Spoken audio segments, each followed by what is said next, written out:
Friends, good morning. இன்றைக்கி நம்ம TNPSC எக்ஸாமுக்கான ப்ரிப்பரேஷனை start பண்ணுறோம். டே 1 இலக்கணம். எழுத்து இலக்கணம். தமிழ் எழுத்துக்களின் வகைத்தொகை. இலக்கணம் வகை 5. தமிழ் மொழியின் இலக்கண வகை 5. எழுத்து இலக்கணம், சொல் இலக்கணம், பொருள் இலக்கணம், யாப்பு இலக்கணம், அணி இலக்கணம். எழுத்து ஒளி வடிவாக எழுதப்படுவதில் வரி வடிவாக எழுதப்படுவது எழுத்து எனப்படுகிறது. உயிர் எழுத்துக்கள். உயிருக்கு முதன்மையானது காற்று. இயல்பாக காற்று வெளிப்படும் போது உயிரெழுத்துக்கள் பிறக்கின்றன. வாயை திறந்தல், உதடுகளை விரித்தல், உதடுகளை குவித்தல் ஆகிய எளிய செயல்பாடுகளால் ஆ முதல் ஔ வரை 12 உயிரெழுத்துக்கள் பிறக்கின்றன. ஆ, இ, உ, ஏ, ஓ ஆகிய 5 குறுகி ஒலிக்கின்றன. ஆ, இ, உ, ஏ, ஐ, ஓ, ஔ ஆகிய 7 நீண்டு ஒலிக்கின்றன. ஒவ்வொரு எழுத்தை உச்சரிப்பதற்கு கால அளவு உண்டு. எழுத்தை உச்சரிக்க எடுத்துக்கொள்ளும் கால அளவை கொண்டே குரில் நெடில் என வகைப்படுத்துகிறோம். மாத்திரை. மாத்திரை என்பது இங்கு கால அளவை குறிக்கிறது. ஒரு மாத்திரை என்பது ஒரு முறை கண் இமைக்கவோ ஒரு முறை கை நொடிக்கவோ ஆகும் கால அளவாகும். குரில் எழுத்தை ஒலிக்கும் கால அளவு ஒரு மாத்திரை.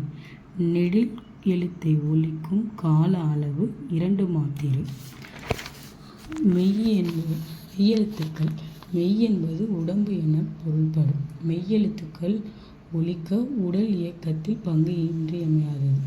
இக், இங், இச், இஞ்ச், இட், இன், இத், இப், இம், இ, இர், இல், இவ், இல், இன், இர், இன் ஆகிய 18 மெய்யெழுத்துக்கள் தான். இக், இச்சு, இட்டு, இத்து, இப்பு, இர் ஆகிய 6 வன்மையாக ஒலிக்கின்றன. இங், இச், இன், இன், இம், இன் ஆகிய 6 மென்மையாக ஒலிக்கின்றன.